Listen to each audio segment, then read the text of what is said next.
Welcome to The Explainer. Today, we're diving into the Ten Commandments, but probably not in the way you're used to. We're going to look at them through the eyes of the theologian John Calvin to uncover what he saw as their deeper and, frankly, much more challenging purpose. Okay, let's just jump right in with a question that gets to the absolute heart of it. If we all have an inner compass, right? A conscience that kind of tells us what's right and what's wrong, why on earth would we need a written down law like the Ten Commandments? Well, Calvin's answer to that is both fascinating and, honestly, a little bit unsettling. So he kicks things off with a really bold claim. He says that our so-called natural law, our conscience, it's fundamentally flawed. It's just not the reliable guide we all like to think it is. And you can see the huge difference he's pointing out here. He basically says our conscience is compromised. It's like it's infected with the ultimate self-serving bias. It's shrouded in error, clouded by our own pride and our own self-love. Let's face it, we are just way too good at making excuses for ourselves. And that's why God gives us a written law, as a brighter, clearer witness to shake us out of our apathy and just smack us with the truth. To put it bluntly, our own ego is basically a blindfold. We're so puffed up, as Calvin puts it, that we literally can't see our own spiritual poverty. We need an external objective standard precisely because we just can't trust our internal one. So what's the point of this external standard then? Well, according to Calvin, its number one job isn't to make us good people. Oh no. Instead, it's meant to act as a perfect, unflinching mirror. Think of it like a medical diagnosis. The law's first job isn't the cure, it's the MRI scan. Its purpose is to show us in crystal clear detail just how far we fall short of God's perfect standard, and how totally powerless we are to fix that problem ourselves. So you look into this mirror, and it kicks off this whole chain reaction. First, you compare your life to what the law demands. Then, bam, you see this huge gap. Then you start thinking, okay, can I close that gap myself? And that leads to a pretty shocking conclusion. Nope.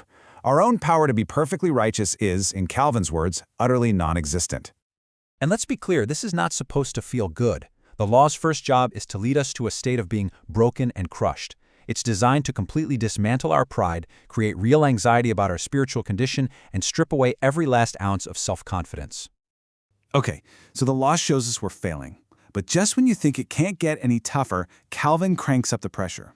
He argues that this mirror is even more demanding than we realize because the law, it isn't just about what we do on the outside. And he points back to the Apostle Paul to make his case. The law is spiritual. But what does that even mean? Well, you have to think about who made the law. Since God is a spiritual being who can see straight into our hearts, his law must also demand inward purity. Purity of our thoughts, our motives, our desires, not just clean hands. And this chart, it just lays out the massive difference perfectly. You see, a human king can only punish you for the act of murder. But God, the spiritual lawgiver, he judges the anger and the hatred in your heart that leads to it. He judges the lustful thought, not just the adulterous act. This means the law isn't just some rule book for society. It's a total claim on your entire being, from your most secret thoughts to your most public actions. Yeah, there is literally no place to hide. Okay, so this is a huge, all-encompassing spiritual demand. It's a lot to take in. How do you even start to wrap your head around it? Well, Calvin gives us a really simple but powerful framework to organize it all. He basically splits the Ten Commandments into two parts, or as he calls them, tables. The first table, that's the first 4 commandments, deals with our vertical relationship, our duties straight to God. And the second table, the last 6 commandments, deals with our horizontal relationships, our duties to other people. But the order here is everything. For Calvin, that duty to God is the absolute foundation. He argues that without a proper respect and love for God, any good we try to do for our neighbor is, in the end, just hollow. This devotion to God is like the source code for genuine love. All right, so this all leads to a really important question, one you're probably thinking right now. If the law is this spiritual mirror designed to show us we're total failures, is its only point to leave us feeling completely hopeless? For Calvin, the answer is a resounding no. So first things first, the law does its job. It's a harsh job, but a necessary one. It holds up God's perfect standard and proves, without a shadow of a doubt, that we can't meet it on our own. And that really painful realization, it has one vital purpose: to absolutely shatter our pride.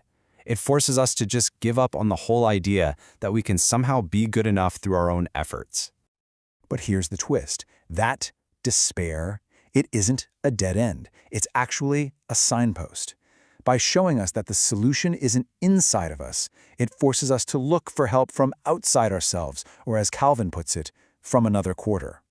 You see, for Calvin, even the terror of the law produces has a purpose. It's meant to frighten us right out of trusting ourselves, and drive us toward the only safe harbor there is, God's mercy. The law is the tough teacher that ultimately leads us to see just how much we need a Savior. So let's just boil it all down. In Calvin's powerful view, our conscience simply isn't enough. The Ten Commandments act as this perfect mirror, showing us not just our messed up actions, but our corrupted hearts. And this devastating diagnosis has one ultimate goal: to crush our pride so that we finally look outside of ourselves for mercy. And that leaves us with one last big idea to wrestle with. If the whole point of God's perfect law is to prove we can never keep it perfectly, what does that tell us about where true righteousness is actually found?